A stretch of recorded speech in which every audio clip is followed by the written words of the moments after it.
touch on news a little bit, I guess. But today we're going to talk tickets and hopefully answer any questions you've got that way. Our ticket platform is by design as simple of an interface as we can possibly get.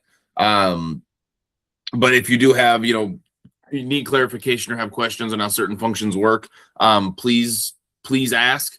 The ticket tools that we put out there for Australia and Canada include every feature that we've got working in the United States. Like there wasn't anything that we had to cut off or leave behind in order to get it working in different areas of the world. So every piece of the interface you should have access to. I'll share my screen here to our demo racetrack, or your favorite track, Australia, that we've worked with here the last couple days. Can you see my screen? Yeah. Okay, cool. I don't know. Everything is just a little wonky here for me this morning. I'm thrown adrift a little bit here. Also, there's two ways to create tickets. We'll talk about tickets a couple of different ways here today. We'll talk about general admission tickets. We'll talk about reserved seating just a little bit. And talking to a lot of folks from over there, it sounds like reserved seating isn't a huge part of the equation over there, but we can use our reserved seat platform in some more, I don't know, creative ways to hopefully to meet some needs. So we'll talk a little bit about reserved seating, talk about season passes, and we'll talk about multi-day events as well, just a little bit. So we should be able to get through things here pretty quickly today. But I'll just start with regular general admission tickets, right? The simplest way to do tickets. There's two ways to add tickets to an event. So I'll start in season management. And this is the simplest, fastest, and easiest way to add tickets to an event. So we created an event for August 22nd a couple of days ago.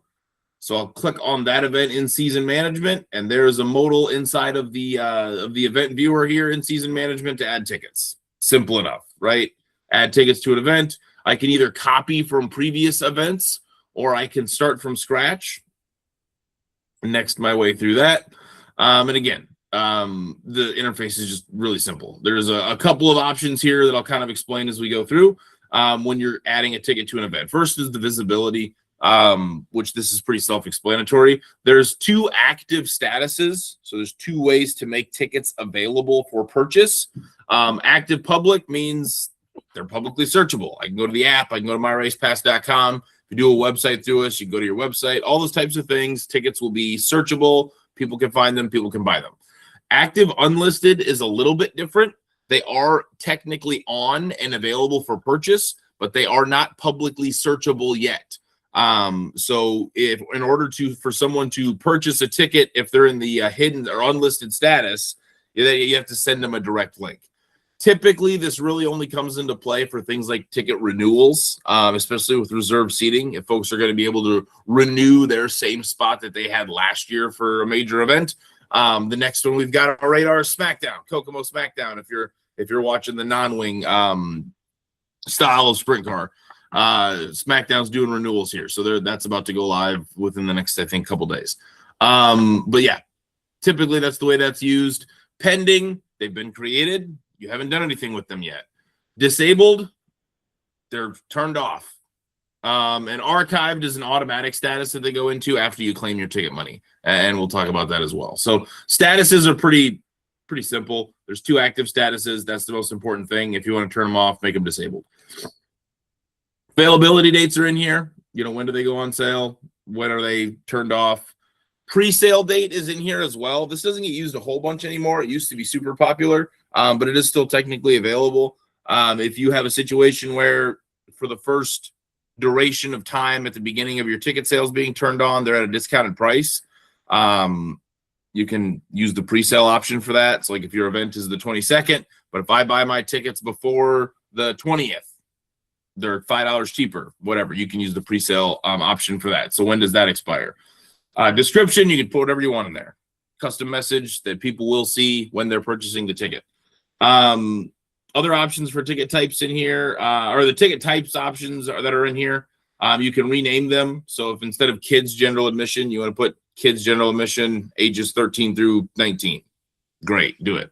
Number of available. If you put a -1 in this field, it'll sell an infinite number. This is also the trigger to turn the tickets on, is if you have some that are available. So that's how you use each ticket type. But again, otherwise put the number of tickets that are available there. I'll put in a 20 here for general admission. The price, and it is in Australian dollars. It is not in American dollars. There's no conversion necessary for fans. The price is in Australian dollars. So you can put whatever you want in there for price. I'll put 0 because I don't want to pay the company that I work for money when I buy a ticket.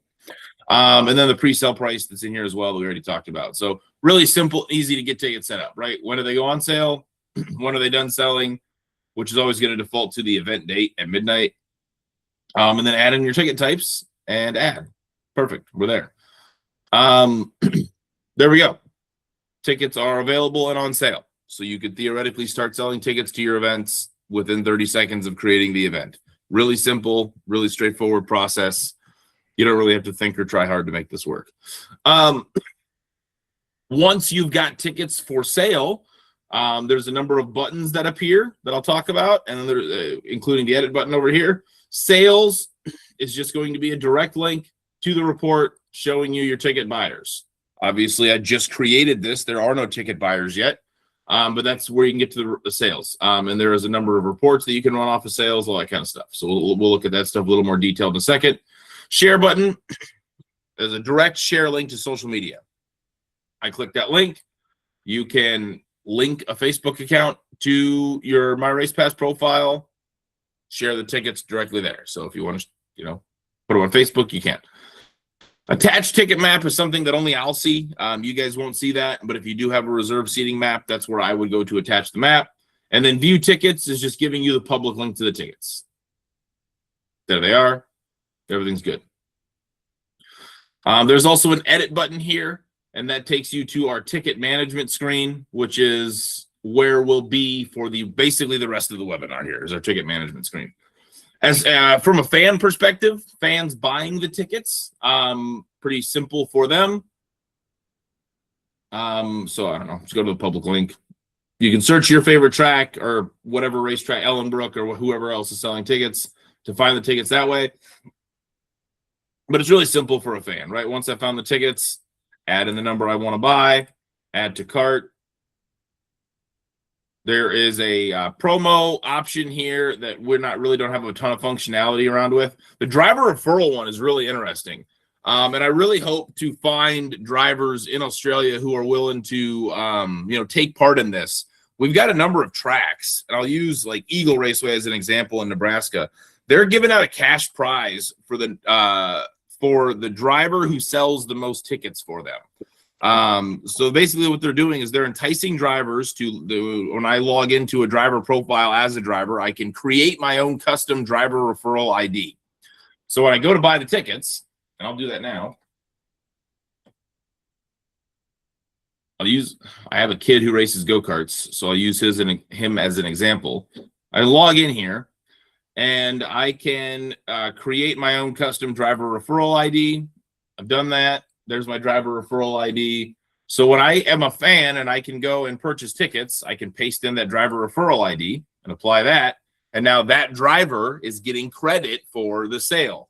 The driver doesn't get really much out of it beyond whatever the track does in terms of the giveaway or bragging rights. But if you can, get drivers to buy into this, whether it's, free pit pass for next week or a cash prize or, big or small as you want it to be, what you've done in that case is that every driver that races at your track, you've now turned into, unbeknownst to them, a salesperson for your event, right? So drivers will go on Facebook and they're competing for a free pit pass. So they're enticed to do this. Hey, use my driver referral ID when you buy tickets and check out.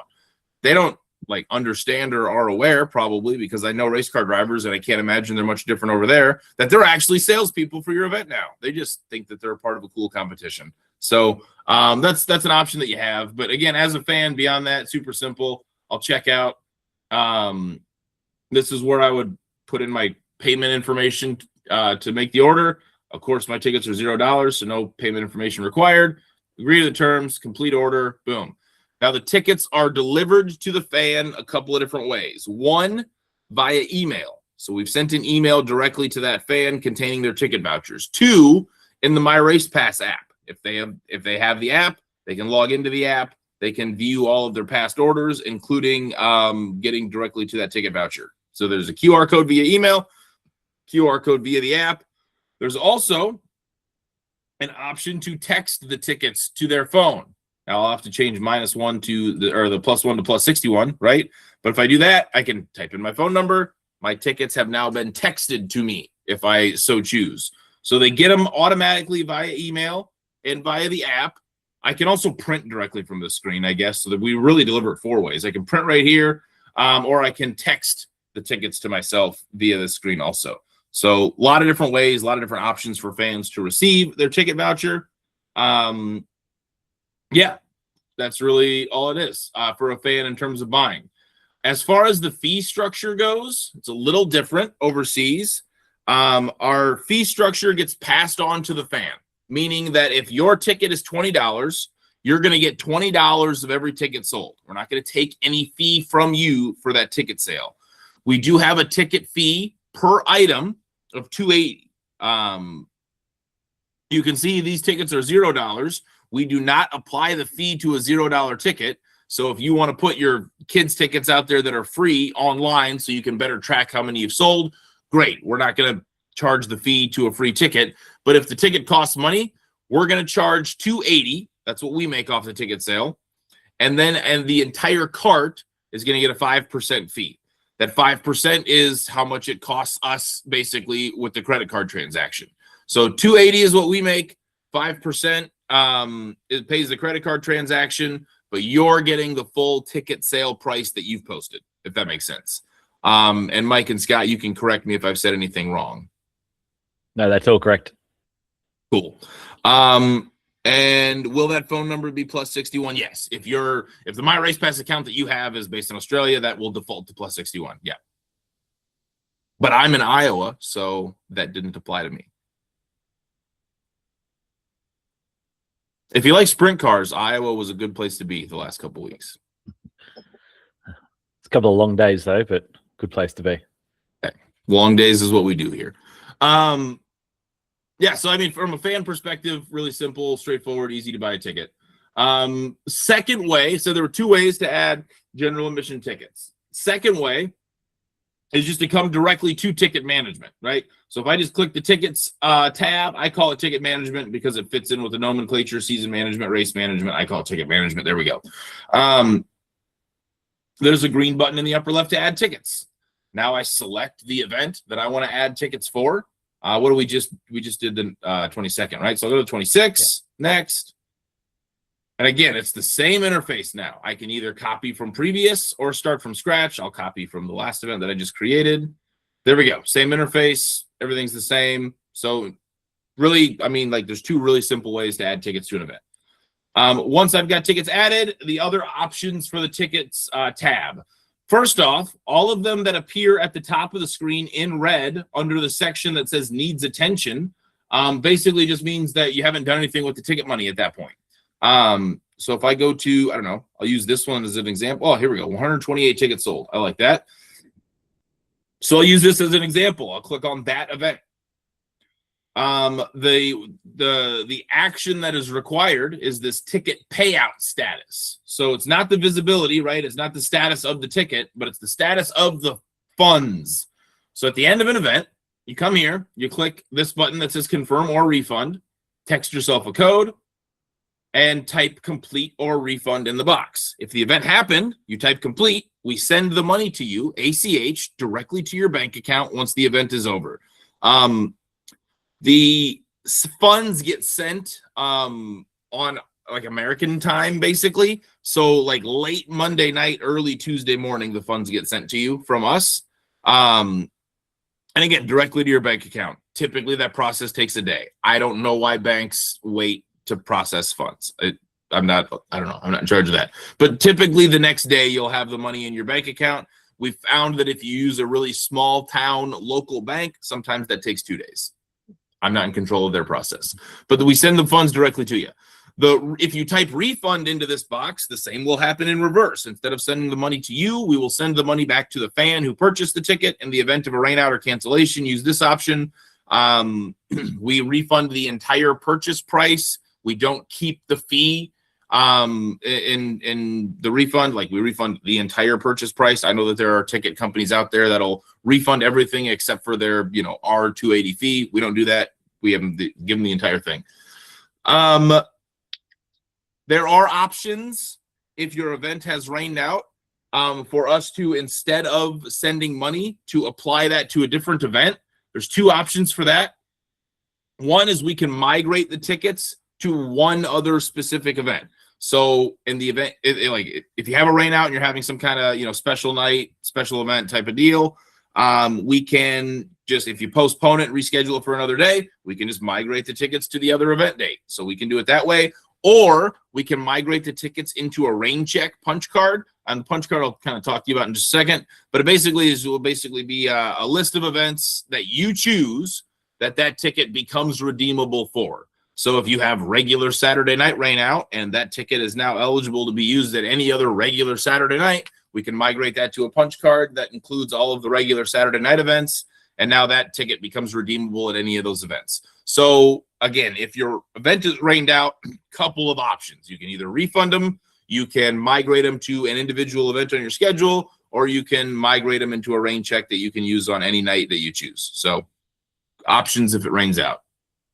Otherwise, when you get into the editing or the actual event tickets here, you can do a couple of different things. You can edit all the information that you already put in, right? The name of the event, the availability dates, the description, all that kind of stuff.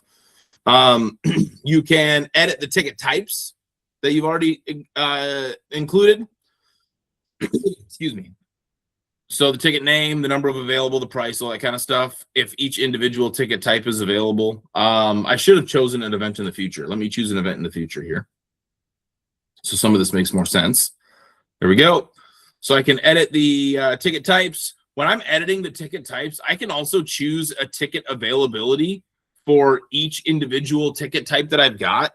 So if you've got, adult, VIP, seniors, whatever, and the VIP ones you really have to purchase like a month before the event, you can actually have those ticket sales start or end before other ticket types. That doesn't get used a whole bunch, but I mean, it is available for you. And then individual tickets, if they're public or not, that doesn't get used a whole bunch either. That's a really unique use case. You can edit those. Other options that exist for single event tickets. A BOGO is an example of how we're good at building things, but maybe not good at naming them. But a BOGO is a buy one, get one feature. And it's just exactly what it sounds like, right? I can go in here, I can add a BOGO offer. The nice thing about this particular modal is that BOGO offer can then be copied to all of your other events. So I'm going to add, I don't know, we'll say if I buy one, if I buy 2 adult general admission tickets, I'm going to get 1 adult general admission ticket at you can either have a fixed discount amount or a percent. I'll say we're going to go 50% off. So now go ahead and save that. Boom. If I go to any other event of my choosing, that same checkbox will come up that I can just check the same offer that I've already created. So if you're going to have the same offer at every event, perfect. We don't have to think or try hard anymore. But now, if I go to buy these tickets, I will see, maybe we're moving a little slow here. Let's go to my schedule, my next event tickets. I'll add 3 to my cart, add to cart. Oh, because they're free. Duh. If the tickets cost money, you'll be able to see that there'd be a BOGO offer there for you. Buy 2, get the third at 50% off. Like, it'll spell that out for you if your tickets aren't $0. Move those from my cart. Perfect. Cool. So BOGO offer is pretty simple, pretty straightforward, pretty easy to understand. Other options that exist in here, the pass list. Pass list only comes down to reserved seating type events or situations. A pass list is used to block off seats. This is just telling the program which pass list to use. But then the ticket poster and ticket coupon are opportunities for you to continue to generate revenue with your ticket sales independent of the actual sales themselves. What this really amounts to is an image that you can put in different places. But you can utilize this with marketing partners to put those images where you want them. So the ticket poster is something that the fan will see during the ticket buying process. So I put an image in here. When they go to buy the tickets, they'll see in this interface whatever image you put in there. So if it's the nightly sponsor, great. You've given them more, visibility during the digital ticket buying process. We actually have a few racetracks over here who have a ticket sponsor, like somebody who sponsors their online ticket sales. So it's like buy online. Buy online tickets to Santa Maria Speedway, courtesy of Santa Monica Radiator. And they'll have a picture of Santa Monica Radiator right here. And they have sold the naming rights for people to buy their tickets. That sounds insane to me. But if I'm a track owner or track promoter and somebody is willing to give me money, take it from them. This is an option to do that. The other option in that interface is ticket coupon. This is a little different. It is an image again, but it's an image that goes on every ticket voucher. So fan receives ticket that is in QR code. This image goes on that QR code. This is where you can start to partner with local businesses. And man, I've seen this happen with like ice cream stores. I've seen this happen with pizza joints. I've seen this happen with like car repair shops, 50% off oil change if you present your ticket from Ellenbrook last night or something like that. So I've seen this used a lot of different ways. Minor league sports teams, like if you bring your ticket from the races to the minor league baseball games this week, you get 50% off at the baseball games.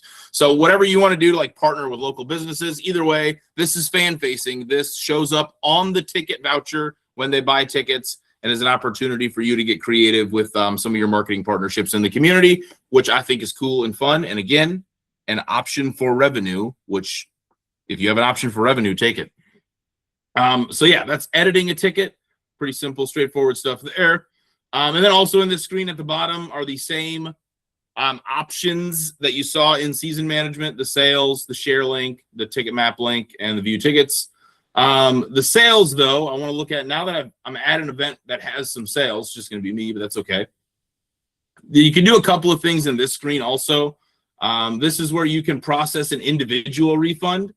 So if you don't need to refund the entire event, but you get one person that calls and says, hey, I can't make it, and you're feeling sympathetic and you're going to say, all right, I'll refund your ticket purchase. You can issue that refund. I do want to note, after you confirm an entire event and we have sent you money, that won't work anymore because we don't have the money to process that refund anymore. That's now up to you. But before the event or in the lead up or before we send the funds to you, you can process individual refunds this way. The exchange option is here as well. So if you're using reserve seating, you can use this to take a person who bought, section A, row 1, seat 1, and move them to section C, row 5, seat 20, because they bought the wrong seat or whatever. So you can move people around as necessary with the reserved map. You can print reports for your ticket prices or ticket purchasers. So if I'll just run a regular tickets report. It's just going to give me the number sold, the number that were redeemed or not redeemed, the individual purchases. Like it's just a PDF or Excel I can export any way that I want to. It's also super valuable because I can get a box office report. This will show you per box office login who sold how many tickets and how at your front gate. We have a box office screen that I'll show you in a minute. The sales audit report will basically show you how much money is coming to you.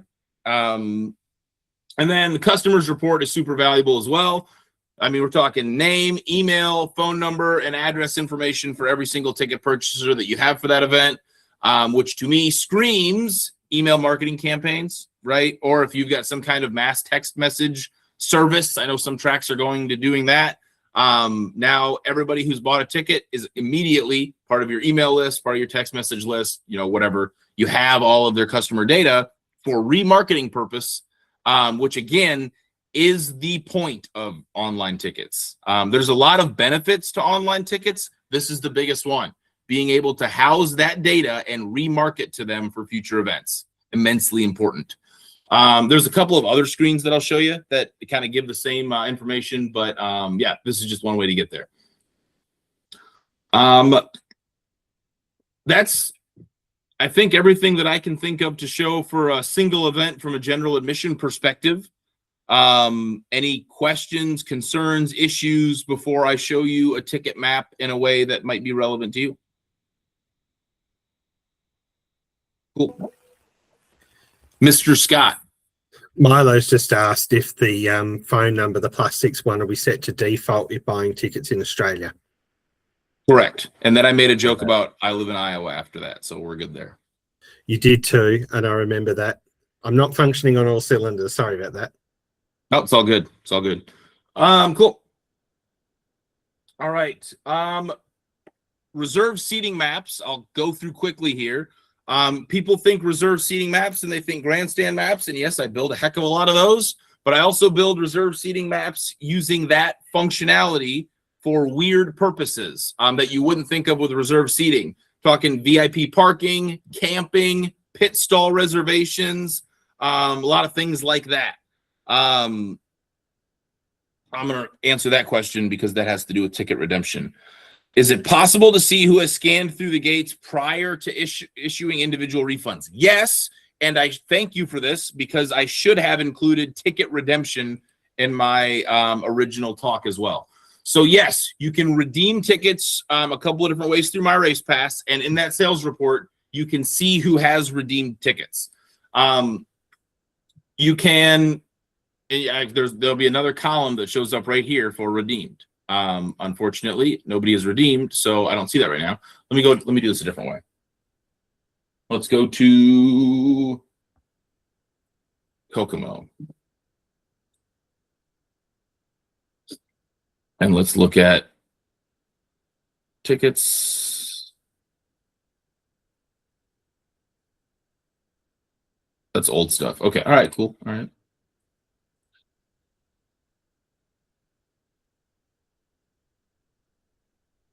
Sweet. That's the sales. Did they please tell me they redeemed a whole bunch? We've sent the funds. They didn't redeem any. Sweet. Let's try this a different way. I'm just going to always choose the worst possible examples, aren't I? That's how it goes. Cool. Yeah. All right. So they have some that have redeemed. This was a season pass. So the interface is a little bit different for redeemed, but typically for a single event under this redeemed column, you're just going to see a green check for the ones that have been redeemed. And so when that green check shows up, pretty obvious visual indicator that they have redeemed. So how do we redeem tickets? There's a couple of different ways to do that. One, via the app. We have a in-app ticket scanner. I mean, so you basically just turn on the permissions for those folks for ticket scanning in the My Race Pass app. They can open their phone, use their phone camera to scan the QR code as they come through. Great. Everything works great. That's actually why we switched to QR codes. We used to do barcodes up until about at the beginning of this racing season over here. I think it was in March we switched. So we switched to QR codes specifically because phone cameras are built to scan QR codes. That's that's part of their intention.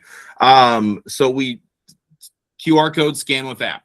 If you would rather scan with a handheld scanner, we have two options for that. One, you can open the same interface in the app and then just Bluetooth that scanner to your phone. And now your phone still shows you if it's red or green when you come through to scan. There's also a sound indicator if it's a good or a bad scan. And then you can scan with that handheld scanner. You can also USB a scanner into your computer and use our box office screen, which I promise is coming. I'll show you that in just a moment, to scan out of the box office window as well. That's my preferred method for scanning, but all of them work just fine. We've got people who put the app on an iPhone or an iPad, excuse me, like a tablet of some sort, USB or Bluetooth a scanner into that tablet. And that way you and fan can see on tablet if it's a good scan or a bad scan. That's really a cool way to do it if you've got high volume. But I like to have a laptop in front of me. I like to scan with the laptop in front of me. It gives me all the information there. I had a hand up a second ago. Did I miss something? Scott? That was just me, Austin. I was going to say I can share my screen if you wanted me to show you what the check mark looks like. But What track are you looking at? Ellenbrook, 75993. But just while Austin's doing that, we ran tickets at Ellenbrook over the weekend. They purchased two just cheap phones, downloaded the MRP app on it, and we've set the ticketing account up there. And basically the ladies were able to scan the ticket at the gate, and I had the laptop just set up in the little hut there, and you could see that ticket, that check mark that Austin's going to show you now, came up straight away. So it's really, really quick process. Yep. Simple, fast, easy. Sold 14 tickets online. What a win. So that's ticket redemption. And then I guess I should, there we go. So reserve seating then.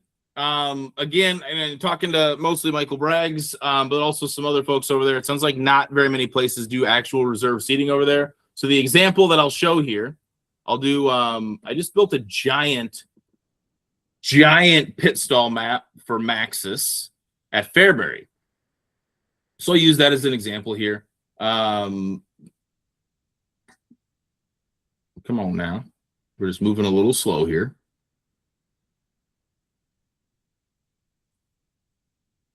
Cool. So I've got all the pit stops built out.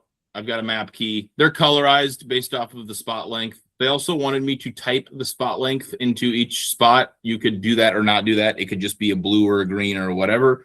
But yeah, we can use our ticket maps to cover pit stalls. If you're going to do premium pit stall pricing, again, I know that that's not a super popular thing over there, but if you've got spots that are closest to the racetrack or spots that are concrete instead of grass or whatever, and people would be willing to pay you to park in the premium spots, I know how hard it is to make money in this business. If people are willing to give you money, take it from them. So yeah, that's a big thing over here. That's not super popular over there, but I think it is something they could potentially catch on, is pit stalls or VIP or campgrounds. Mike? Yeah, I just think definitely, once again, we have never really had the opportunity to do it, but I think that those premium spots, I mean, everyone's a little bit time poor now, and most venues, if the gates open at 12, half the people are fighting to get there at 12 to make sure they get a good spot. They're not parked out somewhere. So, if you've got someone who has to work in the morning or is well off that can, pay a little bit of money to get that premium spot, then they don't have to turn up there till 3 PM to go in. There's definitely opportunities there. And like I say, there's the ability to have that pit map and get Austin to build it for you. It's definitely beneficial. Yeah. So for Port Royal, we do a lot of stuff at Port, whether it be a regular grandstand or their infield GA, but their camping area, we put a lot of work into as well. They have sold out camping reservations for the Fair Week. Look at that. But yeah, I can build campgrounds. I can do whatever you need to do there. So yeah, if you have a reason for reserve seating, we can definitely build them. I won't spend a ton more time there other than to show you that we do so much stuff that at Port, I even built a special reserve seating map for a concert, if that's what you're into. Rock and roll at Port Royal, I guess. I don't know. We do a lot of stuff that way, so pretty excited, pretty happy about it. The next thing that I'll go ahead and talk about is I'll just go straight to our tools section here. There's 2 things in our tools section that I want to highlight. Our first being mobile tickets. A lot of folks have requested of us a better option for fans to buy tickets online on race day at the racetrack, right? My ticket line is long. How do I make the ticket line go faster? Or how do I continue to, encourage people for online ticket sales so I can have all of the tracking in an easier and faster way? So the mobile tickets has become the option for that.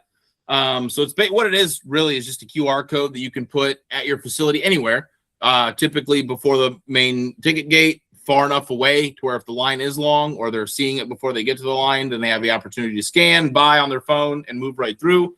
So there's 2 ways that we can do that. There's a prefabbed poster. So skip the line, purchase tickets now, has the track profile picture that you've got there. So if that's a track logo, that's what you want. All that kind of stuff. Scan from their mobile device, we're good to go. We can also just generate a QR code, and then you can take that QR code and put it on whatever sign you make, whatever graphic you make. But put that at your facility. During the walk-up, people scan, people buy. It's a truncated buying process, meaning that they don't have to sign into a MyRacePass account to buy this way. And it also will work well with Apple Pay and Google Pay. So if they utilize one of those two options, you literally can buy tickets in less than 20 seconds from your phone with the QR code. Works pretty well, keeps your ticket line short, gets people in your facility sooner and faster, which means that they can go to your merchandise stand, go to your concession stand, go to your beer stand sooner and faster and more often, which is the point. The other thing in this screen that I want to show is the box office window, Mike. Yeah, just quickly on the mobile tickets too, from memory, correct me if I'm wrong, Austin, but the ticket prices, the MRP side of it's $1 cheaper, is it? Is it $1.80, I believe, for a mobile ticket? Yes, the fee is a little bit different on the mobile ticket because we're not delivering it with all the same features and functions. So yeah, it is. God dang it! I'm pretty sure you're correct on the fee. I'm not 1,000% sure you're correct on the fee. I will get that information to you guys. The other thing here is our box office and point of sale system. So I'll open that and you can see what this looks like. Trax will utilize this at their ticket window on race night if they want. This isn't like a requirement with the program, but it is valuable to be able to track ticket sales at the front gate on race night as well. So you can do this a couple of different ways. One, if you're in the all tickets view, it'll give you any package that you've created, any punch card that you've created, and then all of your individual tickets. So you can sell tickets to any event out of the screen. But if you just click the current event view, it'll just give you the next event chronologically on your schedule, where you can go through and add tickets that way. So this is how we're selling tickets, right? Let's say they walk up to the window, they want 2 adult tickets. I can add that to the cart. Optionally, I can put in their email address, their name, and their postal code, how you received the payment, which is, cash, credit card, check, or if it's a free ticket, and complete order. We'll just say I'm going to put in all my information there. Complete order, and it'll bring up automatically a print preview window.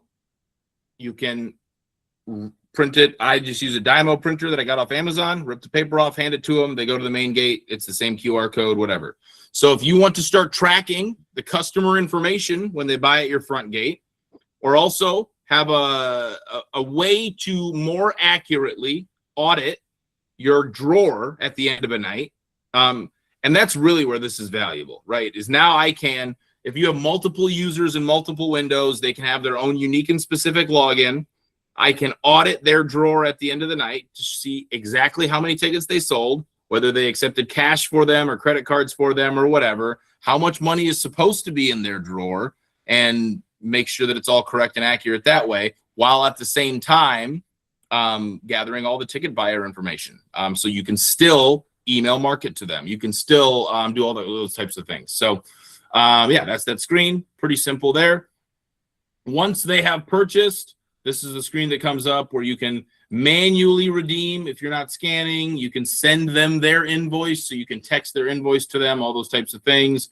That doesn't come up a whole bunch. The past orders screen is a way to basically get back to the same information. So somebody walks up and their tickets aren't scanning and they don't know why, or I bought tickets months ago, but I don't know how to access them because I'm 105 years old and can't work a smartphone, whatever, all that kind of stuff always exists. You can come to this screen to search either the current event or filter them by phone number or last name, and be able to view that.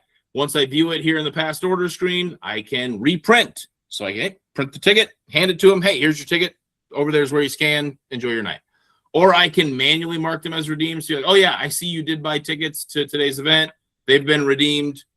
Go ahead in. So however you want to handle that. So there's a little bit more redemption work, I guess you can do there. But past order screen, I like to call it the problem child screen, right? Somebody walks up and, I can't find my tickets, or I bought them, but I don't know where they're at. I don't know how to access them. Okay, well, let's look them up and let's see what we can find here.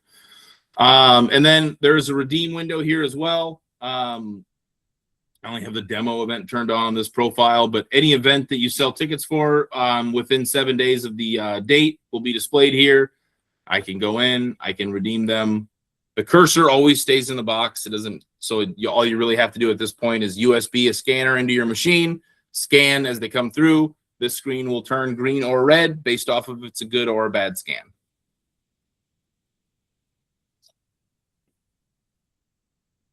There we are. Okay. So everything that we've talked about is applicable to a single event up to this point. Like we've all only talked about single event tickets. There are two other ways to sell tickets, a package or a punch card. Both pretty simple, straightforward. But I'll start with packages. Packages is meant for a grouping of events. And I really want to, like, this is the difference between the two. A package is just a grouping of single day events. They'll receive unique and specific QR codes for each event in the package. But if I were to use, I mean, Knoxville Nationals was last week, so I'll use that as an example. If I were to buy tickets to Knoxville Nationals and I would buy a 4-day ticket package to Knoxville Nationals, I would get a Wednesday ticket, a Thursday ticket, a Friday ticket, and a Saturday ticket all delivered to me. I am grouping these events into one package so I can purchase them in one transaction. When you do that, you can offer a discounted rate for that ticket, right? So and it'll tell you what the discount is here. If my ticket is $20 every night, 20, 40, 60, 80 is the total, right? But if I sell a 4-day ticket package at $60, I'm offering a $20 discount if I buy all 4 of those tickets in one transaction in a ticket package. So that's really all we're doing here, is we're grouping the event tickets together into one package to buy in one transaction that you can sell at a discounted rate. The most common question that I get there is, what if one of the days rains out? What happens then? Well, you can set your discount in relation to that. So you can either set your discount to apply to only the last day of the event or evenly across all days through the event. Evenly is the most popular option. It is typically the default, but you can change that. So what happens if I set it to the last day? Well, if Wednesday rains out, I'm going to refund the full purchase price, the $20. So if they bought it at a discount, you're refunding more than you took in, but you're only doing that for one day. If the Saturday event rains out, if the last day rains out when you do refunds, you're not refunding that person anything. Okay, so that person's not getting a refund. Or if the discount's $10, then you're only refunding $10 instead of $20. It's applying the entire discount to the last day of the event. The evenly option will do the same thing, but differently. It'll apply that discount evenly across all days. So if your total ticket price is $80, but you only took in $60 because of the package discount, it'll apply the remaining $20 evenly across 4 days. So if you refund one of the days, it'll refund that partial amount to that person who bought the ticket package. So if I go in and refund one of the days, they'll get, I don't know what the math is. Instead of 20, they'll probably get like, I don't know, probably 16, 15, 16. I think it's 15. But either way. So that's what happens if you take in the ticket package amount. So you are taking in a larger amount, but in the event of a rainout, things, are going to have to work a little bit differently for you. But that's really all a ticket package is a grouping of events that you can sell at either a discount or at the same price or whatever, but it's a way for them to buy all of the tickets to the event in one transaction. And I just really want to emphasize this part. They get a specific QR code voucher for each individual event in the package. The primary usage for this is multi-day events. We have had it to where, like, a racetrack that I work with has regular Saturday night racing all year, but then they have 2 special events, a Lucas Oil late model show early in the year, and late in the year, a World of Outlaws late model show. And they built a ticket package of those 2 events, even though they were not concurrent, and did a ticket package for those 2 that way. So people could buy in one transaction a ticket to each of their late model specials. So you can get creative with how you use it, but that's really what this comes down to. I think that covers it. Any questions about ticket packages at all? Pretty simple stuff. Okay. Punch cards then is similar but different. The punch card, there are 3 functions to it. For the first function of a punch card is a season pass. So what this will do is this will give you 1 redemption at every event on your schedule that you choose. I really want to emphasize that last part, that you choose. You pick the events that it's eligible for. Meaning, if you want to sell a season pass to your entire schedule, great. If you want to sell a season pass to your entire schedule minus your special events, you can do that too. Just a regular Saturday night season pass, all that kind of stuff. So what this season pass option will do is 1 redemption to every event that you choose. They buy one QR code, they receive one QR code, and it's just got the option to be scanned multiple times. In the season pass way, just one time per event. But the point is that code will not change for them. It'll be the same QR code every time they come back. Now, I've seen a lot of tracks go into that past event screen in the box office and take those QR codes and print them off on sticker paper and put them on like a 3x5 size business card type deal and hand that to their season pass members at like a, pre-event party or their first night of the year or whatever. And so that way they've got something physical to give their season pass holders that didn't say, hey, keep track of this QR code on your phone or print it off via email or whatever. It says, here is your season pass. It's a physical object. We appreciate you buying a season pass. It's our premium thing, the thing that you can spend the most money on. This is our token of this is your season pass holder. So get creative on how you use it. Appreciate these people. But yeah, I mean, this theoretically is the most expensive thing that a customer can give you. So yeah, dress it up however you want. But that's the season pass. The same functionality shows up for the per event pass. This is one event with one QR code that they'll buy that they can set a total number of redemptions on. So if you're gonna buy, if you're gonna sell like a discounted rate for sponsors, you can buy a sponsorship package event and it can be scanned X number of times. If you're selling a suite to one vendor, you can buy suite 10 with this per event pass. And when you buy suite 10, you get 20 scans on the QR code. So now they've received the QR code and they can disseminate it to their 19 other people however they'd like, which means that those people will still all get the same QR code. It can be scanned 20 times, but they don't have to show up at the same time, right? Everybody has their own QR code. They can show up whenever they want. I got there early. My friends got there late. If I'm a business owner and I bought it for everybody who wants to come to from my business, they can all show up whenever they want and be directed to suite 10, however they show up. So that's kind of a nice thing as well. It's a good way to sell a premium package with multiple scans of the same QR code at one time. Less organization for everybody involved. And then the Total Punch kind of does the same thing. A total number of redemptions, but not limited to event. And this is just straight up stolen from minor league baseball, but this is kind of a cool deal. So basically I could sell a QR code that's got 10 scans on it, and then I can choose the events that it's eligible for. So if I'm going to sell hey, this is our July special pass. I bought 10 scans to all 4 events that I have in July. So if the ticket buyer, I say, great, I just basically bought a book of tickets is what I've done. But it just comes in one QR code. So I can bring 5 friends to the first night in July. I've scanned that now 6 times that night, which means that I've got 4 scans that I can still use the rest of the month. So you can get creative on how you use that as well. These are really fun and cool options. I will say the per event and the Total Punch do not work with reserve seating, because if there's no way for us to know how many times that ticket's going to be scanned that night, there's no way for us to sell an individual seat. The season pass I can buy a season pass that is attached to a reserve seat. So now I've bought that seat for my entire year. We do that at Williams Grove. We do that at Port Royal. We do it a couple different places. They'll sell a season pass in a map. And so I buy, section D, row 55, seat 5. That's my seat for the year. So I bought a season pass that way. But the other options do not allow for reserve seating. They're all general admission only type options. Beyond that, they all kind of work the same way. Like if I go and look at, season pass has been created. This is a season pass, 1 redemption. I have only 2 events that is it eligible for as a demo profile, but I can choose the events that it's eligible for. I can choose the ticket types that I'm going to sell. I've got an adult season pass. I've got a kid season pass. All that kind of stuff is there. Again, I can attach a ticket map to it, whatever else. But yeah, it's all there. We try to make it as simple and straightforward as we can. The last thing I'll show is the analytics screen. The analytics screen is probably not going to work on this demo profile, so let me try this a different way. I'll go back to Kokomo. I feel good about that one. Kokomo, Indiana. With SmackDown coming up, this only makes sense to me.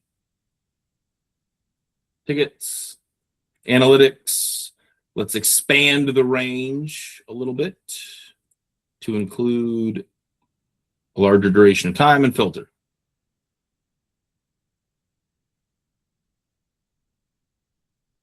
Oh, that's right. They didn't do any single event stuff. Who does a bunch of single event stuff? Lebanon Valley.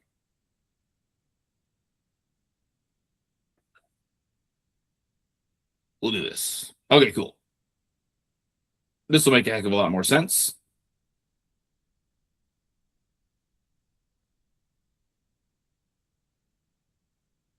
Expand the range, and there we go.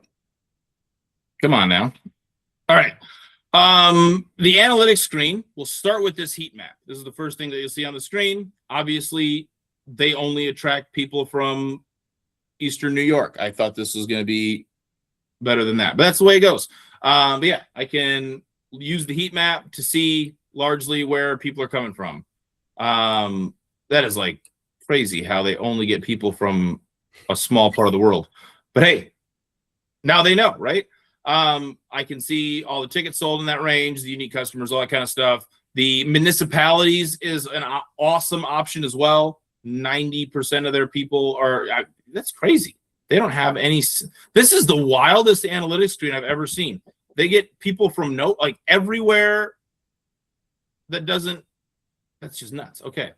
Average distance traveled. How far away are your ticket buyers? How far in advance are they purchasing with the purchase dates? The vast majority of theirs are day of event. That's pretty typical. That's somewhat typical. But yeah, I mean, they can see all that information. Purchase price, right? Which types of tickets are being purchased? All that kind of demographic information is in here as well for ages and genders. The most interesting thing on this, and this is pretty well consistent across everybody, all of our promoter conversations always are centered around how do I get young people to come, right? Our demographic is aging. Most of our people that come to the races are older people. How do I get young people to come? All the time, like at least 90% of the time, the majority of your online ticket buyers are going to be somewhere in these three ranges, either under 18, 18 to 24, or 25 to 34. So the demographics that you want are buying tickets online more than anyone else. I'm not saying that if you put tickets online, they're going to come. Like, you still have to advertise and market and do all of those things. But it's always interesting to me that the demographics that we say we want are buying tickets online more than anyone else. Always thought that was interesting. But you can also get tickets sold by event. So again, 714 was a big one for them. What was 714? 714 was their Eve of Destruction night. I can get the event analytics for that individual race as well. So all the same heat map information, which again, they only come from rural New York. This is just wild to me that they only get people from rural New York. But again, same information, same stuff for individual event. So if I'm having an event that's not a typical night on my schedule, and I want to be able to see what's going on, how those ticket buyers maybe behave differently than my regular ticket buyers, I can do that. And also I can get ticket holder reports, two different ways basically, for that event also. So I can email market to specific events, or I can email market to everybody, all that kind of stuff, housing their data. This analytics screen, man, it's been so valuable for a lot of our people. We've got multiple people from multiple corners of the country who have said flat out, I've taken the information that's in your analytics screen, I've taken it to a local board of tourism or chamber of commerce, or gotten some kind of federal or state granting for my facility, because I can show them with numbers and prove that I'm bringing people in from out of county or out of state more than anyone else, or how many I'm bringing in. And they've been able to get granting and funding because of that. So the screen just has so much good information and valuable information. It's also the last thing that I had planned to show today. I don't have much more for you. That was an hour of a ton of ticket presentation. I hope it was good and relevant for you. I'll stick around as long as we need to answer questions. So if anybody has anything, yeah, please ask. This is like, I think we've sold tickets to 2 events in Australia here. It's brand new. We've worked on this for years, trying to get this ready for Australia and Canada. We're so excited. I'm so enthusiastic about the idea that it is available now, that we can do all of these things. Yeah, please ask any questions that you've got. I'm really, like I said, enthusiastic about this starting to make a difference for racetracks over there.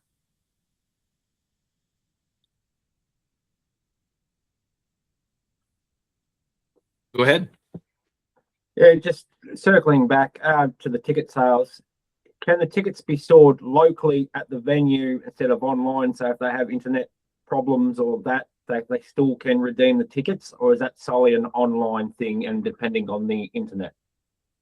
The manual redemption in the box office is online. However, we have tracks who run into that situation. And what we typically ask them to do is, like, these folks have sold 15 tickets to their next night. So I'll look at their 15 ticket holders and print that tickets report and just say, print this, have it at a will call window at your back gate. And then, yeah, they can mark off as those people show up. So if there is no internet at facility, just print the tickets report and mark them off with a Sharpie. That way you know who's there and who's not.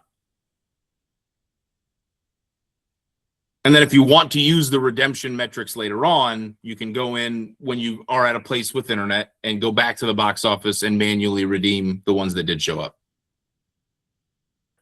Yep.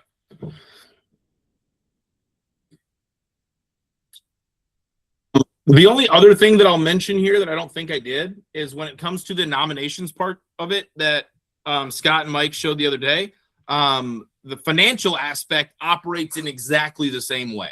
If your event happens, we ACH that nomination money directly to your bank account. It's the same credit card gateway. It's the same payment gateway. Works the same way. If the event is rained out, we can also refund the nomination stuff. The only thing you can't do is move that nomination money from one event to another. That's the one thing you can't. Another hand up. Go ahead. Can you do the punch card? Like, we have a season family membership and we only do a few of them each year. So it's like one's a racer, one's the other parent, and a couple of kids generally. Can you do a punch card for that? Yeah. Nothing's stopping you from doing so. And if you only sell a few of them in the punch card, you can cap. I don't think I have a punch card at Lebanon, but you can cap the number. Oh yeah, I do. Look at that. The number that gets sold the same way, like the availability options. So if you're only going to do 10 of those, just say, I'm only going to sell 10 family passes. Okay. But as for a season pass, you can do that? Yes. Okay, great. Yep. So like this is a season pass at Lebanon Valley. And they are selling a season pass for their suites. And yeah, I guess they're selling a season pass for everything. So yeah, Yeah. But they only have 180 available. That's a hell of a lot of sweet tickets. That's impressive. But yeah. Thank you. Yep.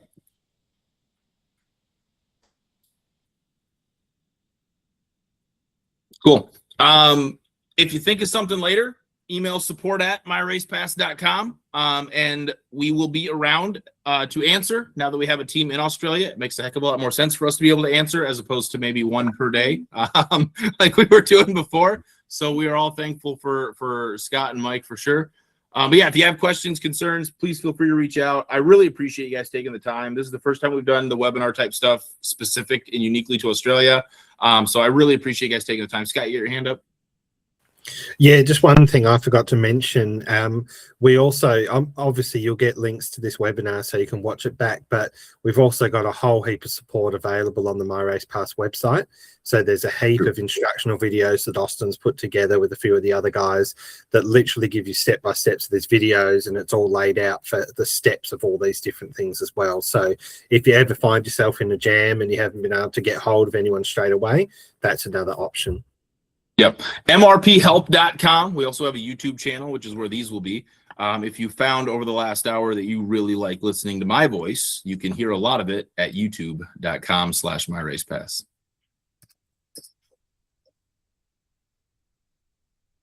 Cool. Thanks everybody. Like I said, really appreciate you guys sitting through these. And if you have any questions, please reach out. We definitely want to help. But hey, enjoy the rest of your evening. Thank you.